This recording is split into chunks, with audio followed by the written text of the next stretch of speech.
There were a number of very loud blasts to the east of us here. We're by the coast, but we know that the military escalation is happening further east on the other side of Gaza City, and it was audible and visible this morning, a number of very intense bombardments, and that was true of last night as well. So it's fair to say that families, civilians continue to be at risk here, as what we know, in the middle of the night, often these indiscriminate bombardments hit people as they sleep in their places of refuge.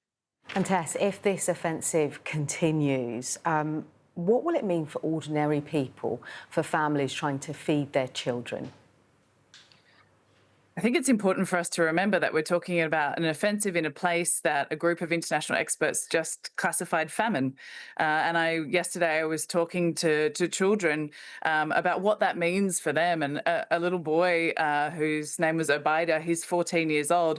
He told me that he's constantly fainting in the heat of the day because he only eats one small bowl a day of rice or lentils. And he said, that's not enough for me at 14. He's one of the older children that's managing a little bit better than some of the younger children I've met who are so severely malnourished that the condition is life-threatening. So this offensive really puts those children at risks, as well as other children who are facing traumatic war injuries in hospitals, preterm babies in incubators, in neonatal intensive care units, children with disabilities. We're gravely concerned about how these children will be able to evacuate, if at all. How are UNICEF managing aid in Gaza City, considering the risks, considering the restrictions? It's very difficult for us at the moment to not only get aid into the Gaza Strip, but then to get it to the people that need it wherever they are, including here in Gaza City and further north.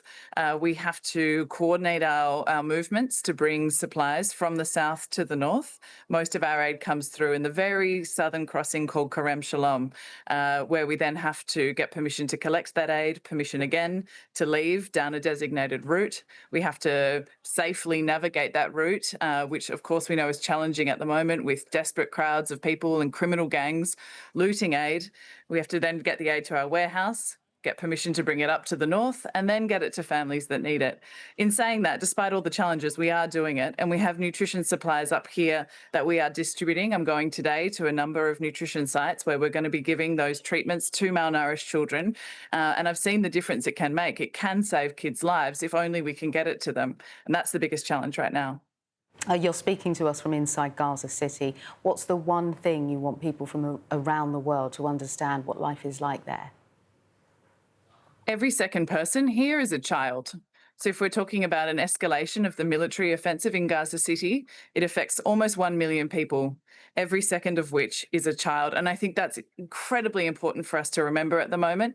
And then on top of that, let's remember those children have endured almost 2 years of war. They're living through a famine.